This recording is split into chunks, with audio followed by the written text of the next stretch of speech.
Hey everybody, welcome to LeanIn, a conversation about dance, but so much more. So this is the second episode of many more episodes to come. I was having a discussion with my friend Bobby, and we were talking about, with everything that's happened this past year with COVID and Black Lives Matter, and people finally starting to talk about some of the systemic issues in our culture, in our world, and in the dancing. We were talking about some of the companies that weren't here, or some of the companies that are here but aren't getting the attention. And so that was the whole idea. We thought, well, this is Black History Month. Let's kind of talk about some of the dance communities whose shoulders we stand on. And we can draw lines for some of the big name companies that are currently here in Portland back to humble beginnings of communities and dance makers of color. And so I want to start off this episode before I invite my first three guests as asking this question to you guys. What does Claudette Colvin have in common with these names?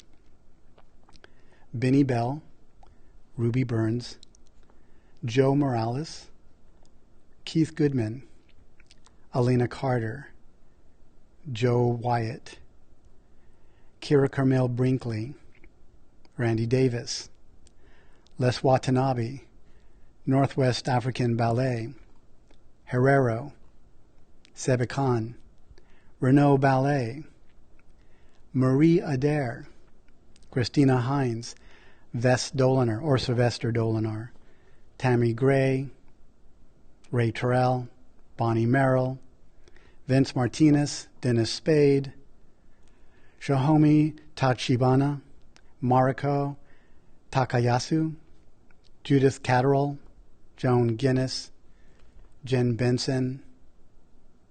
These are just a few of the names.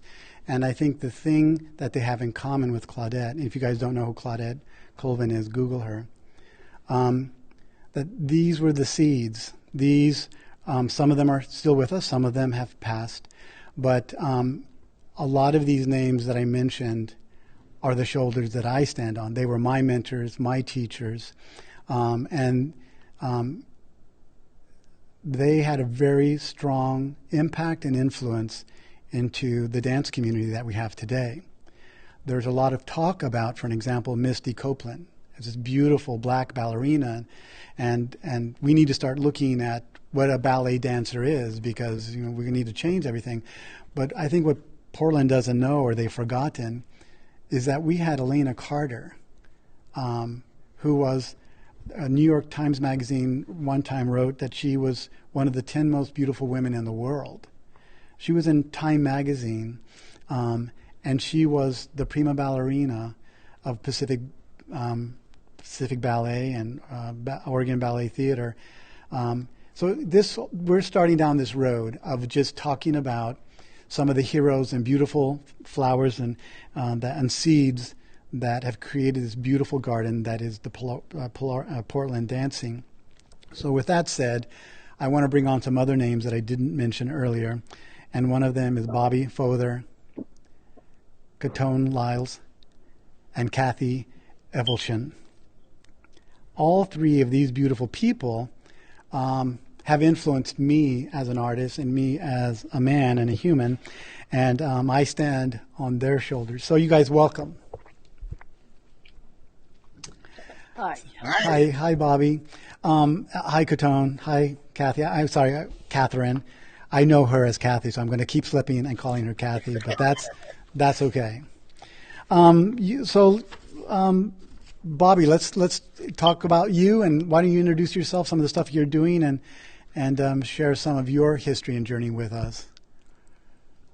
Well, being second generation Oregonian and second generation artist, I stand on the shoulders of people who stand on the shoulders of people who stand on the shoulders. So in terms of Black dance here in Portland specific, I remember sitting outside of my mom's rehearsal at Knott Street. This is pre-Matt Dishman days, and being mixed with whole groups of people who were all doing Afro-Haitian, Afro-Cuban dance back in the day. This is early 50s. So, but I did a little bit of research and I wanted to just jump back. We've had black dance here in Oregon that I've researched so far since the 1930s. And, that we know of.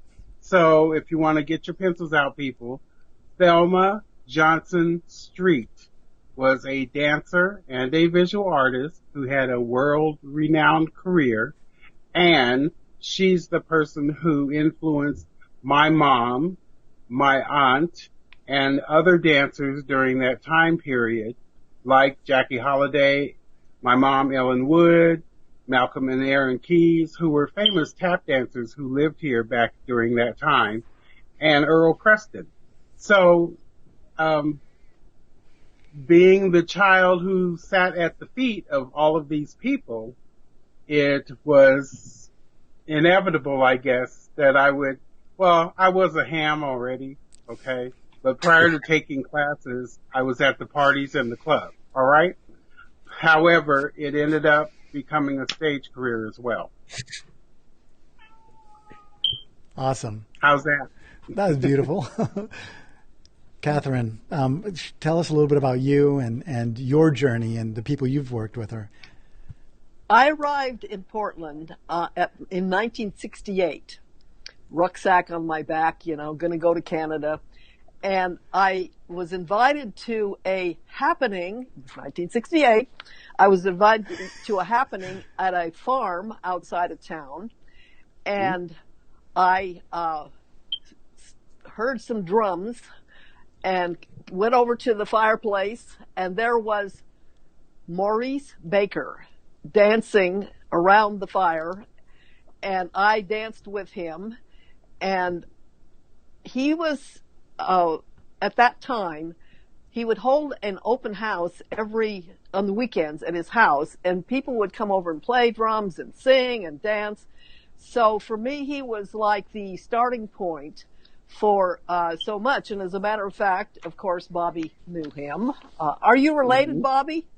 Yeah. No, I'm not related. I'm not related. However, Maurice was a mentor for Eno Don Washington, who was a mentor for me. Also, however, Maurice was also a musician, so he played with my stepdad, and all the musicians came to our house during that time period. So I knew him in a dual capacity. Yeah. So, in the 1970s, see, this was 1968. Okay. Well, I got a little job at Portland State teaching dance. And in the 70s was the first time that there was government funding for the arts.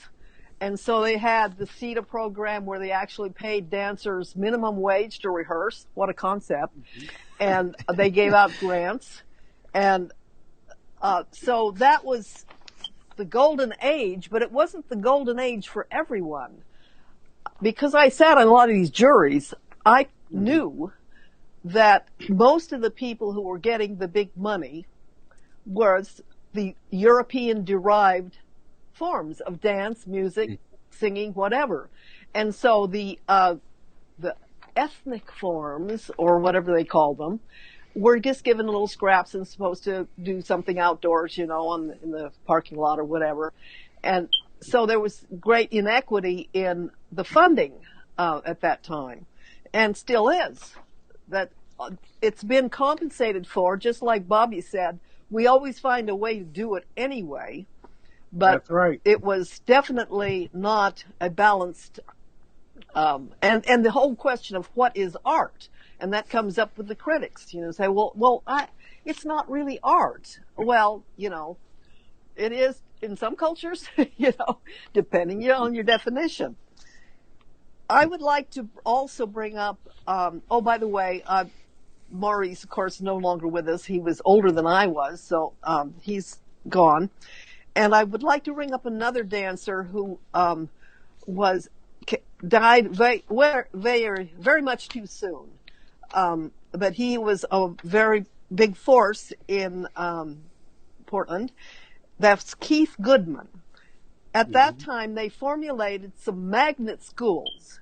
They formulated Jefferson High School as a magnet dance school, and Caton's going to speak to that.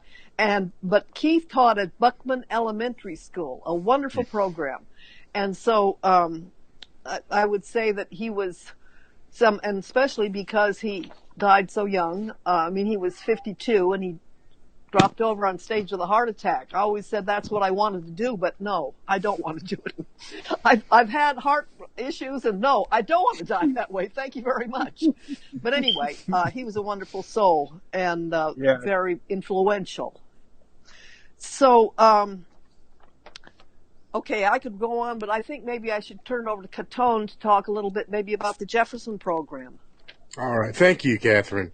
It's when I arrived in Portland, it was mid-'70s, and lots of different things were going on. And being an East Coast transplant, it was very different, and suffice it to say, I ended up talking to a friend of mine, and they were saying, hey, we're looking for drummers for dance classes, which is something I had done down at the U of O in Eugene, and had done in New York and Philadelphia and a couple other places, and said, okay, I'll check it out. And I ran into a woman by the name of Mary Fulberg. And Mary was quite instrumental in starting, well, she actually started it. It wasn't instrumental. She was the founder of the Jefferson High School for the Performing Arts. And in that program, she managed to invite world famous choreographers, dancers, and dance educators into the program to work with the high school youth. And I was really blessed to been a part of the early beginnings of that, and working with the likes of Raymond Sawyer, Ed Mock, Derek Williams, members of Dance Theater of Harlem. I worked with Atlanta Carter as well. I have a huge list of folks who I got the opportunity as a percussionist in dance classes to work with. And one of the key things I want to make folks aware of, if they're not already, is that one of the things that set Portland apart in the teaching of dance was that there was a plethora of live musicians who played specifically for dance classes. Now, this was 8-track tape days moving into cassettes. It's pre-CDs, and MP3s were something you read about in South America. I don't think very many people know what 8-track tape is, or cassette. Yeah, it's a another episode. But yeah, cumbersome. So after a number of years of working with that, there was a push to get to the younger youth, and that's when the middle school program going on, which was in every middle school in Portland, there was music, dance, and theater. Mm-hmm. And there were showcases that were involved with that. There was a rotating basis of teachers who went through that, so that eventually, when those students who were interested in it could come to the magnet program at Jefferson and take it from there. And it's a wide range of studies, from tap, ballet, jazz, West African later on, modern. It was, pick an art form, it was there. And then there was the Jefferson dancers came out of that, which was kind of, let's just say, the more recognized talented dancers that had the time, the energy, and the motivation to stay in it and work really hard. I mean, these folks, incredible dancers, many of which went on to perform on stages with companies of note around the world. And it actually became an outlet for community youth who would not have otherwise had the opportunity to be Mm-hmm. able to take part in the arts in a method that would take them further. Absolutely. You know, and Mary Fulberg was instrumental in giving a lot of students their voice. And not only, Yep, in the Black absolutely. community and beyond. So one of the things that I'd like to share with our community out there, we've mentioned some names, Keith Goodman, Elena Carter, Joe Wyatt. Those three individuals themselves are no longer with us, but they have been such a strong influence in my career and so many other careers that Polaris Dance Theater has scholarships in their name so that they can still be not only just remembered but honored. Keith Goodman had a strong passion for young boys dancing and having the trappings of boy dancers removed and really made it manly to be a boy dancer. That's one of the things that he did. Elena Carter was such a gentle soul. She, as you know, ballet can be kind of a harsh environment, but she was always loving and caring and supportive in her corrections and her support for me when I was a younger dancer. Catherine, you mentioned something about, is it art, is it not art? And this is, I think, one of the systemic issues that we still deal with. I had someone tell me one time, one of the things that Polaris does is that we do, when it wasn't COVID, an outside festival at Directors Park in August. And we would always try to feature all aspects of dance in the community. And someone came up to me and they were like, why do you have American Indian or East Indian or African? That's not art. And I looked at this person and I said, what do you think ballet is? Ballet is an expression of a society in Europe, the upper echelon. It's an expression of movement, through movement, of a culture. What do you think modern dance is, if those are the two art forms? Modern dance is an expression through movement of a society and culture. That doesn't make that because ballet didn't describe it for the dance in America. So it is an American art form, started as an American art form, but it is an expression of a society. So is African dance, so is Highland dance, so is flamenco dance. All of these dance forms is an art form because it's an expression of a culture and of a people. And one of the things, if we're going to talk about African dance, is that the element of drumming and musicians, you almost can't talk about one without the other. So with that, I want to back around to Bobby. And Bobby, I'd like you to talk a little bit about the, my brain's going dead, That's okay. Herero group that you and Ruby Burns and others were a part of. Talk a little bit about that. And Caton. Can you talk a little bit about that group and where it went off to? I will say, because I didn't formally study early on as a kid, my mom was a dancer.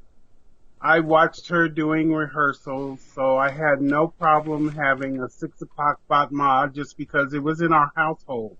It's not that I got it from a classroom. Plus, as a little black boy in Portland, Oregon in the 50s, there was no class I was going to be able to go to that my mother would trust. So I learned these things in-house. And then outside of that, like I said, I was a party child and a club child. So that's where I got lots of angst out in using my movement skills. When I started taking dance, which was with Ruby Burns here, before I started Herero, my goal for starting Herero was I was already doing fashion, so I was making clothing for clients and things like that, and I was doing fashion shows. I switched my models out for dancers, and then I wanted to do something cultural in the schools because we pretty much had no cultural expression I mean, I remember square dance as a child, okay? And then my sister says the maypole, and I'm like, ugh! But, I mean, and we had to go through those things, but there was very little else that went on at that time for young people. So when we did our dancing to the Temptations and Supremes in the kitchen, those were considered street dances or not art, when in actuality, especially for African Americans, that was our classical dance. That improvisation on movement that continuously upgraded itself was our classical dance. And then since ballet means to tell a story, then all cultures have stories to tell through dance. It's just that the European cultures, well, Russian, French, and Italian ballet forms that we kind of, for a time period, we were force-fed those things. So that's all you knew unless you went to something cultural with your family, etc. But that was not the actual term ballet, which means to tell a story. All cultures have ballet. So that's, I decided to come up with Herrero so we could go into schools and start teaching other forms. Catherine, that did not have point shoes on. Yeah, Catherine, do you know if there's a connection between Maurice Baker and Herrero? Is there? Bobby, do you know? I don't. Well, technically, okay. Like I said earlier, Maurice Baker was at my house all the time because he was also a musician, okay? So he played with my stepdad. That's a whole nother episode, okay? And then he was also the mentor to one of my friends who actually pulled me into dance performance. I was happy going to a party or a club. I did not need to be on stage. But my friend Eno Don Washington, who Maurice mentored in dances like African dance, etc., pulled me in, and that started the study piece, which started the coming up with the design for something like Herrero to take place. Also, Kathy, I wanted to ask you if part of the PSU program, were you responsible for bringing in Les Watanabe or Donald McHale? Was that the Jefferson Dancer element? Well, the Portland State brought in who's the first one you mentioned? Not Les Watanabe. And the first one. Donald McHale? Donald McHale. Yes. The dance program at Portland State expanded over the years to become an actual major and a department by itself. And then we would bring in all sorts of artists to do performances and also to teach residencies. And so that's and how, choreography, because you had a company and choreography, as well. Yes. So Donald McHale is, and if you're talking about how did I, a white woman, get so involved in black dance? Well, it's because early on I took classes from Alvin Ailey, Donald McHale, and Ruth Beckford Smith, who was a Dunham dancer, Catherine Dunham dancer. So for me, the definition of dance was, this is what I preferred. And so anyway, back to Donald McHale. He was hired by Portland State to set two different dances on the company at Portland State. And Leslie Watanabe, I don't believe we had Leslie Watanabe at Portland State. Who was it that brought Leslie Watanabe here? I can't remember. It was probably Jefferson or Reed College. Yeah. Mm-hmm. Yes, it was Reed College. That's what it was. It was Reed College. The company. Yeah, there was a lot of stuff going on at Reed College. Every summer oh my they God, would have yes. a dance. Yes, they would have a dance session, and they would bring in. We'd all go, because it would be our shot in the arm for the year. So yeah, we hadn't discussed them, but they were, and they've had a great program for years. So when I came into the scene, the Portland the PSU, Portland State University dance department was really a strong magnet. The company I remember was called The Company We Keep. Is that the same company that you're thinking about? Yeah. The Company We Keep. Yep. And they had a lot of diverse styles set on them, a lot of different choreographers and different styles set on them. But it was that platform that really brought in all these different voices that created an atmosphere and passion for dance that when the PSU dance department went away, that's another 2 episodes. When the PS dance department went away, I remember having a discussion with 2 people, Paul and Walter of Whitebird, that were thinking about, is there an audience for dance here in Portland? And I remember sitting in my warehouse, and I was like, yeah. There was this huge audience that the PSU dance department had created on the shoulders of many of these people we're talking about. And it's how Whitebird came in and was able to, I believe, flourish the way they did, because the appetite and desire for movement outside of ballet had been set here by many of the voices we talk about. Does anybody want to talk a little bit more about? Well, I'll mention Whitebird, because if you'll note that Whitebird always has at least one of their guests for the year who is a company from Brazil, or they had Savian Glover one year. They always have something from the diaspora included in their program. Let's get. And the one thing about Portland State, it also had the infrastructure of classes to help support that show that would take place. So this is where a lot of the dancers, we would be able to gather and have confab conferences. We'd be able to have access to each other through that part, along with whatever was going on in the community, because you also had Oregon Ballet Theater. And then I worked for organization, Chisao.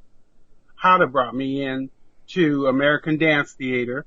And so there was kind of a circle of dance movement that supported Jefferson High School having high schoolers. And then when you go to the next stage, you had Portland State and the outside entities. Right. And Jefferson High School also had evening classes that was open to adults and to non-high school students as well. Again, a lot of college students who are majoring in dance at either PSU or other places coming in to take additional classes with the artists that were brought in there. Caton, can we talk a little bit more about that program, the Jefferson Dance Program, which I want to say I'm a part of, and it was an amazing program. I have one little quick story. A dancer in one of the years before I was there was late for an audition that he was going to in New York. He was, for some reason, got on the wrong train or something, and he showed up late. And normally, if you showed up late for the audition, they're like, sorry, you're late.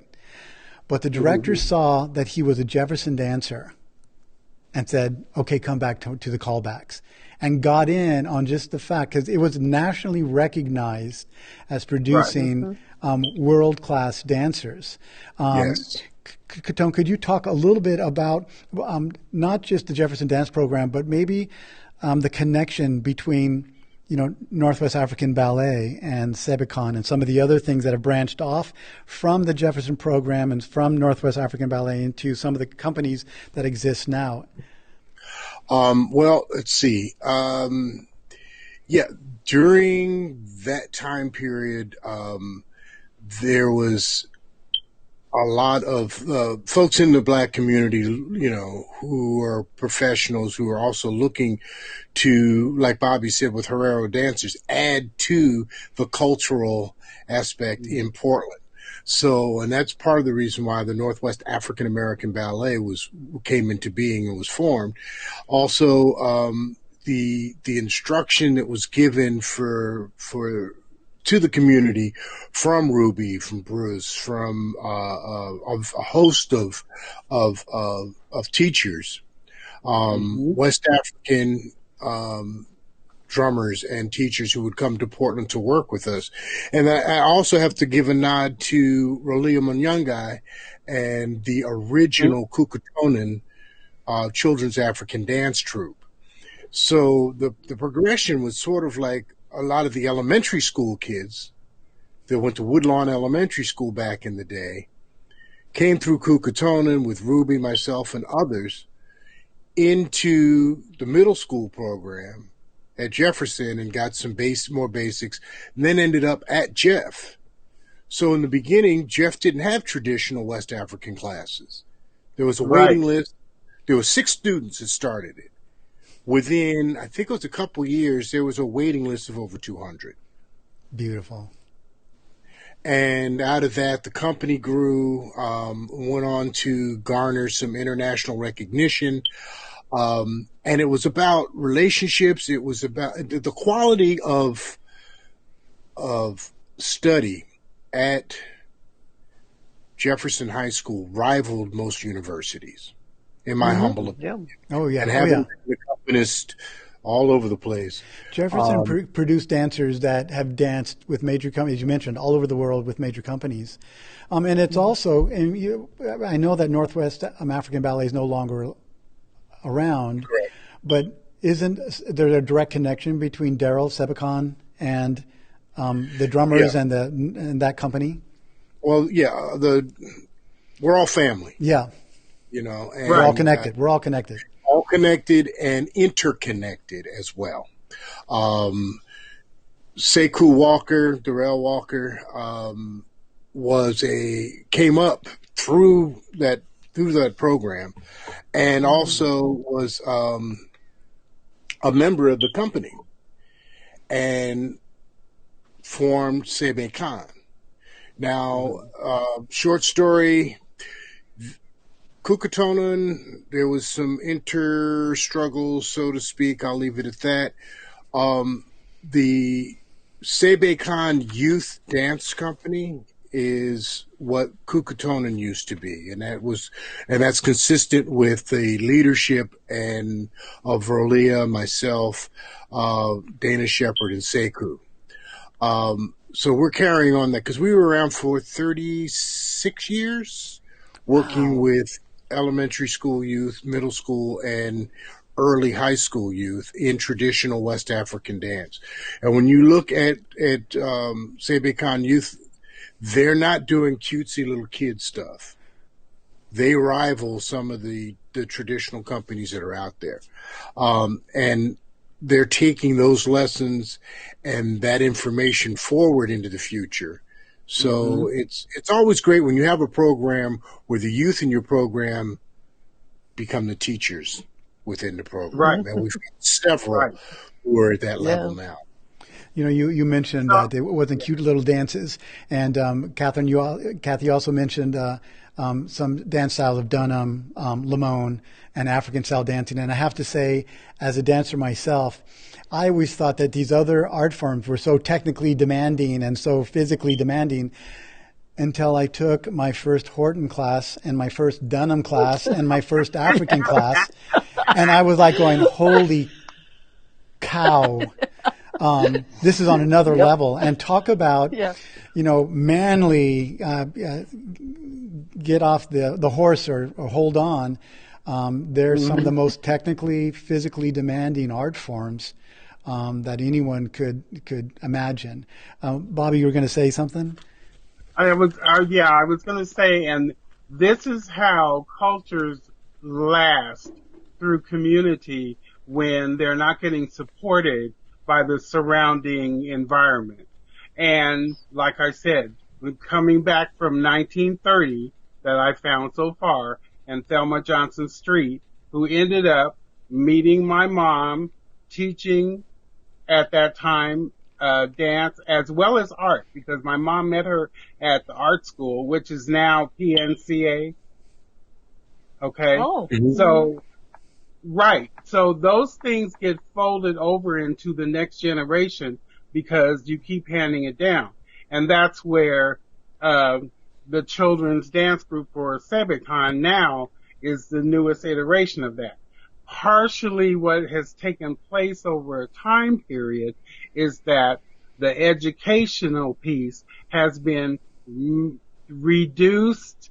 There's other words for it, revised, etc. And we're working now by this conversation and some other research, etc., revising it back to the truth that it was. So we're inserting those peoples and names and forms, etc., back into the mix. And I want to make a note here that for those of you who want to continue this conversation or ask questions, contact Polaris, contact me, or go on Albina Art Center Friends on Facebook and add to if you have things that you know that we need, pictures, information, stories, etc., please add that or give it to Polaris so we can carry this conversation on. Yeah, this conversation is what we're trying to talk about and how we're trying to acknowledge the roots of the tree that we see today is not going to be done in this episode. So we're planning on having many more episodes about this. I'm going to bring all of these amazing storytellers and people that are continuing on the journey of dance and in our community. So we're not done here, but we're done for today with you guys because I want to bring on our next guest. Wait. I have to say hi, Ruby, because Ruby Burns was instrumental in Is she making watching? all of this happen. There are so many people. Hi, Ruby, if she's there. Yeah. Hi, Ruby. Oh, my God. There's the list of names and the people we've talked about is just scratching at the surface of these roots. And so we're gonna have more conversations to talk about different people and their contributions to not only myself, but how interconnected this web is and how that if you think that Portland is an amazing art scene, dance scene, honoring and recognizing the shoulders that we stand on and we will be standing on in the future. I love you guys. We're not done, but we're done for today. Bye, Bobby. Okay. Bye, Caton. Bye, Kathy.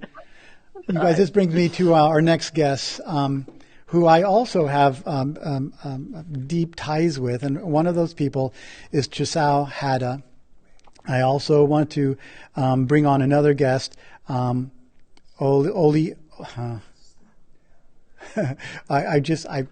just pointed out that I made a mistake in the last episode, and I unfortunately said that Joe Wyatt had passed away. And Joe, if you're watching, I apologize. Joe is a huge part of my dance career and a mentor of mine. But what I meant to say was Joe Morales, a dear friend of mine, has passed away years ago. But Joe Wyatt is still here and kicking on some windsurfing board somewhere, I'm sure. But I do want to invite Oluyinka, Akinjiola, and Chisao Hata. And one of the things, are they on yet? You don't see them. There they are. Hi, Oluyinka. Chisao, how are you? Great. Thank you for having us. Oh, welcome. Doing great.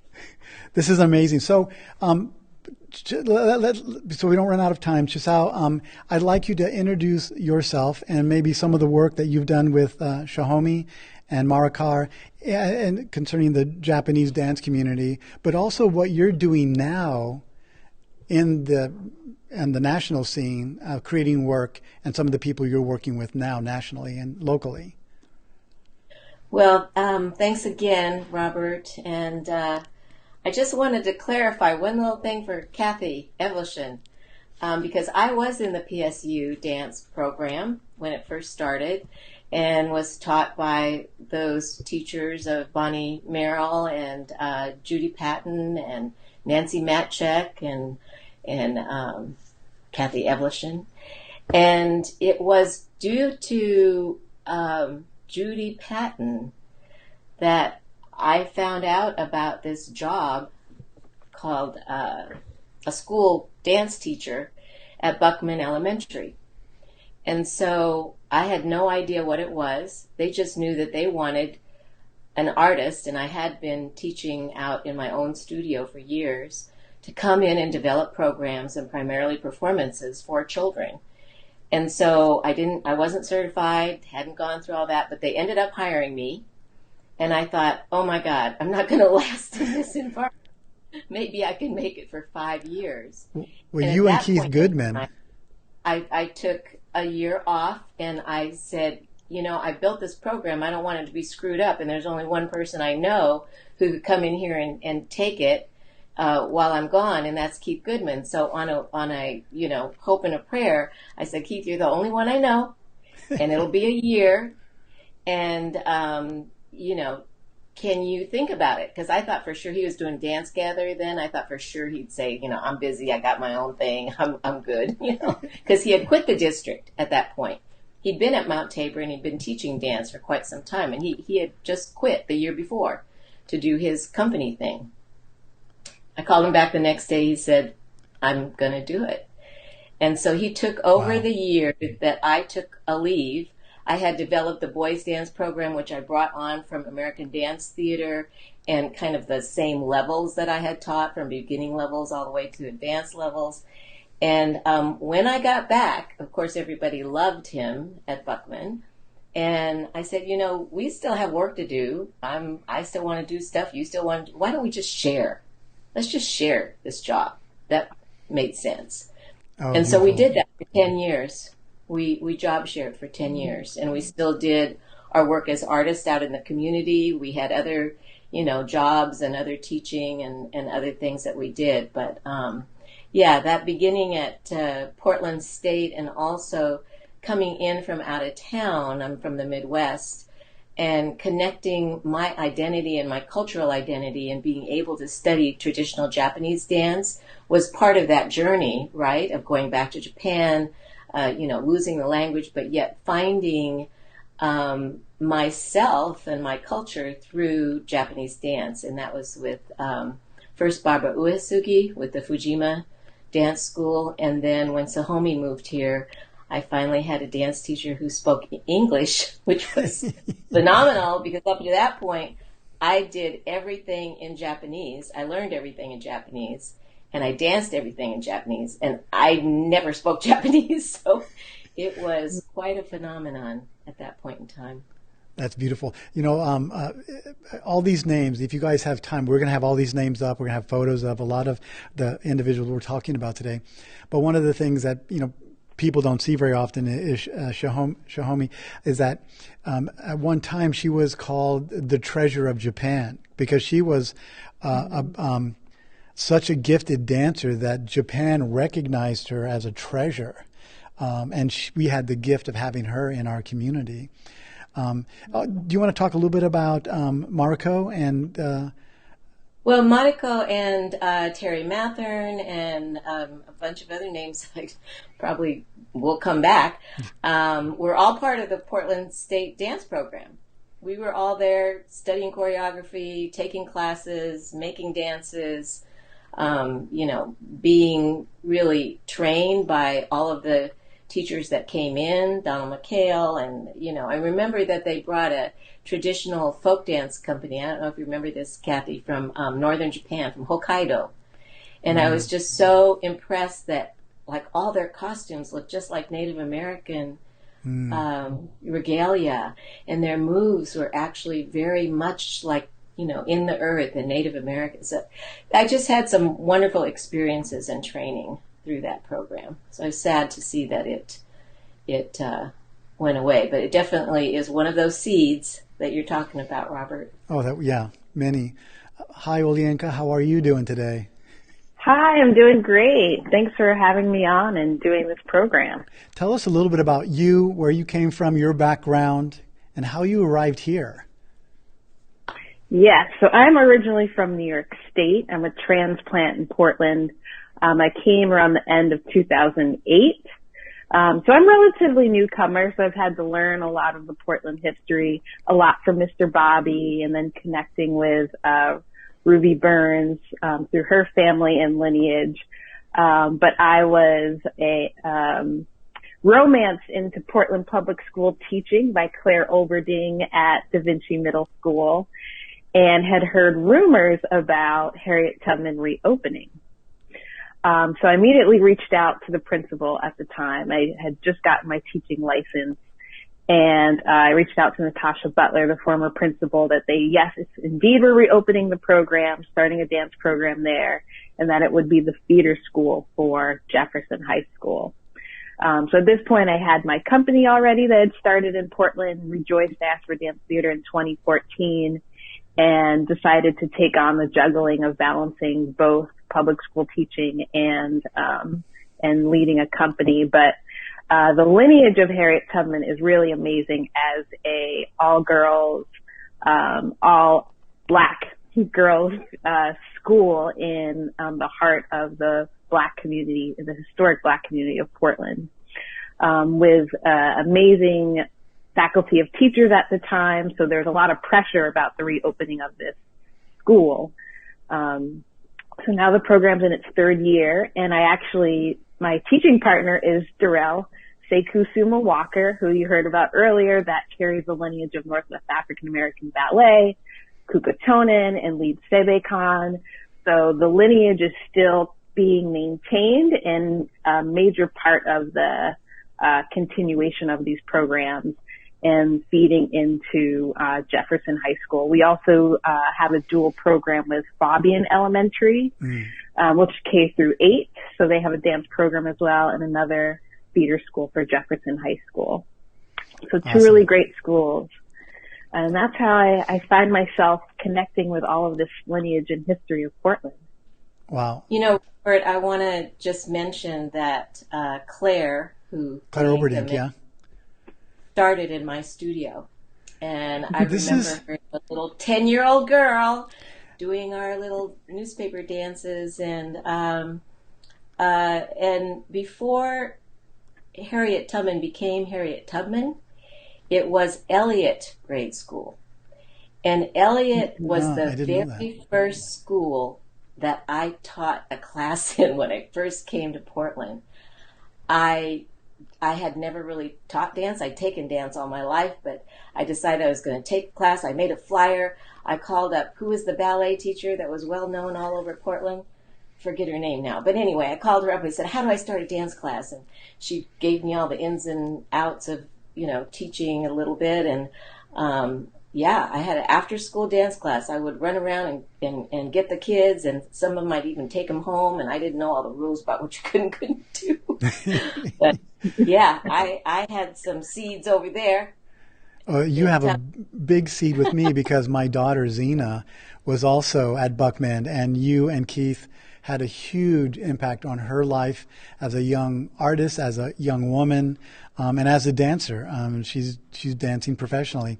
Not now with COVID happening, but it's amazing the depth of the web and how I find myself once being a student, now being a teacher, and seeing my students all over the world carrying on, and it's not just, Robert, you've got a student out there. It's like their webs are also, and their journey also is totally diverse and influenced by so many things. It's like, we're all drops of water in this river, and we have to respect that all of these drops are important because together we make this mighty current. And if we can acknowledge where these drops of water come from, that maybe we can realize that this current has the power to become a torrent of change. I mean, I had the honor for over 20 years to teach children from kindergarten through 5th grade, and then they went to Da Vinci, and then they went to Jefferson. So at one point I had a third of Jefferson dancers had come through, started to train with me, and were dancing in 3rd grade. They had already claimed, I'm a dancer, I'm going to do this. And just to see that progression over the years, to see Claire and to see Sarah Martin, she also was at American Dance Theater. It's just amazing to watch, but it's primarily, I believe, because we had relationships. We had strong relationships in long periods of time. We weren't dropping in and doing a little workshop and dropping out. We were there. It's definitely different, yeah. Yeah, we were the people that they came to. We were the people that they saw consistently. Those kids that I had that decided in third grade that I'm in, or Keith's kids, once the boys, were in, they got a lot more than dance. You mentioned earlier American Dance Theater, and you had a large influence there affecting, people like Evan Knapp and Emily and Christy. The names go on of people that went on from that academy, that youth company, onto dancing all over the world. Just those few names that I mentioned from American Dance Theater. A little bit, Chisao, what are you working on now, and who are you working with? 'Cause I know even COVID has put a kind of a stamp on some of that stuff, but you're still doing a lot of stuff in the community, but you're also working internationally with some other groups and other artists. Well, I just wanted to raise up the fact that I'm not sure, I think it was like 2012 when I first went to the Summer Leadership Institute with Urban Bush Women. And so Oluyinka and I have a connection to UBW Women, to that fantastic company. And it just happened that at that particular time, they were holding the Institute in New Orleans. And that was life-changing for me. It was on the heels of Katrina, several years after. I participated in a second line, which a real second line. Yeah. Like. No, I know what a second line. I was born in New Orleans, so yes, bands. I know what a second line is. A very famous musician had passed away, and so Jawale is like, we're dropping everything. This may be a lifetime thing. We're going to the second line, and from 10 in the morning till 5 in the afternoon, we marched all through the wards of New Orleans, and it was life-changing. I came back to Buckman and actually did a second line at Buckman with the kids all through Lone Fir Cemetery, and it was a year-long project. But yeah, we definitely have that Urban Bush Women, and then I went on to study and work with Dance and Social Change with the Dance Exchange out of Washington, D.C., which I'm still doing some work with. So yeah, Oluyinka has been to SLI and is moving her way on up and in. She is an Urban Bush woman. Oluyinka, I want to bring you in on the conversation. I feel like, we had this conversation earlier with Caton and Bobby and Catherine, is that you're newish here to Portland, but you've embedded your roots in amongst the other roots that are here, and you're like us 30, 40 years ago. You are now, taking on the experience that many have planted and developed and harnessed, and you're taking that, carrying it further. And long after we're gone, you're going to still be here, carrying on those stories, that journey. I wonder, as somebody new to this environment, to this scene, as a young artist, and specifically talking about some of the systemic problems in dance, a woman of color in the dance community, how do you see moving forward? What are some of the needs? What are some of the problems? Not necessarily because of COVID, but if that wasn't here, where do you see the future of this mighty garden that exists? Ooh, what a great question. I truly believe that there has to be some reconciliation for the past, and there's no reconciliation without accountability. Mm-hmm. So knowing the history is very, very crucial. Knowing the history of Portland and the history of Oregon and the history of people of color in this state, in this city. I've had to learn it all new coming from New York, because the history of New York is obviously very, very different from Oregon, when we still had the Great Migration, but the legacies and the history of systemic racism is different. And there's still a lot to reconcile of the past. And I think even 30 years ago, there's a lot of, they talked about the history of funding and history of support for what they called ethnic dance at the time, but which is all cultural dance forms. So we really need to address some of those issues head on as we move forward. We need to address the history as we move forward. And that's all part of the process. I feel really fortunate that when I came to Portland, I started working with immigrant and refugee social justice organizations, not as a dance teacher. So my foundation was with the Center for Intercultural Organizing, which is Unite Oregon now, was led by Casey Jama. So a lot of my teaching philosophy is based on advocacy for immigrant and refugee social justice. So, going to Kate Brown before she became governor and talking about policies and laws that were hindering our communities. And it trickles down because a lot of my students are students of color and immigrants, and parents are refugees, or parents did not come here legally. So all of that history really matters in how we teach the kids, what information we offer them, how we support them and give them agency in their education. So all of that I kind of carry through from, kinder through 8th grade. That's the bandwidth of students that I see. So it's complex, but it's all necessary in how education needs to shift. I think right now people are ready to shift it. There's been so much disruption that we can shift it now and make that happen. I think you brought up several really powerful points, and I think one of them is that, and we're doing it right now. We're having these conversations, and people need to realize around the conversation that cultural dance is that all dance is cultural. Ballet is cultural dance. Modern dance is American cultural dance. Jazz is cultural dance. I mean, all of these things that we call art. Concerning dance is cultural dance. So how we talk about things, how we reference things, how we value things. For me, you can't put one culture dance on this pedestal and call it high art, and then put the other styles of dance on this pedestal. If you really want to talk about equity, inclusivity, and accessibility, they all need to be on the same platform. If the schnitz or the color is the stage of high art, then everyone needs to be allowed and find ways to be on that platform, on that stage of recognition and honoring.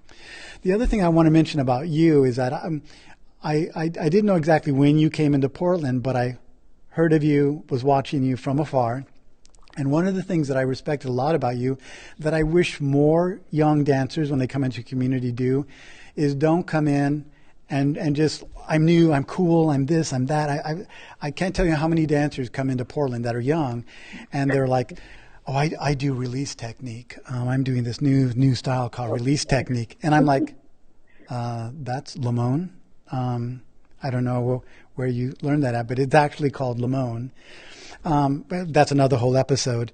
But you immediately kind of tied in and started finding out who was here and what they did here, and connected in with them, and kind of mentored before you just came in and just started your company. You really connected, and I wish there were more of us would do that. That when we go somewhere new, you're not. All because you're new here doesn't mean you're the coolest, shiniest thing on the block and you should start a company. But you really, and I honor that and I respect that about you. I want to ditto that because that's actually how I met Oluyinka. I think it might have been before, but I remember she came and we talked about dance education and teaching in the schools and what are the challenges, and how had I survived it. And I think it isn't always that a person comes to you and asks. Yeah. And so that was very, great of you, Oluyinka. Well, thank you. History and place are so significant and important that it really has to be acknowledged, just like a land acknowledgement. Every time you start a ceremony of the indigenous people that were here first, all the way through. We need our histories to go forward, or they will just keep repeating themselves. And we need our histories, and we're reframing those histories to make sure that they're included not only in our education, but in our art. And so I believe that social change is happening, and social justice work and social change before we had all those titles. And you know, it's through the arts that we're going to really change hearts and do the healing that needs to happen from all of the racism that we've suffered from in America, and all the explorations that we have to do around identity, who we are as people of color in America, what is our culture, who are we? You know, we know, but it's just having the avenues to share that and make sure that we build these inclusive and collaborative ways. And if people of color are leading the way, it doesn't mean that we're doing that to leave people out. It means that those conversations have to happen and those collaborations have to happen, because it's the part of America that needs to be repaired.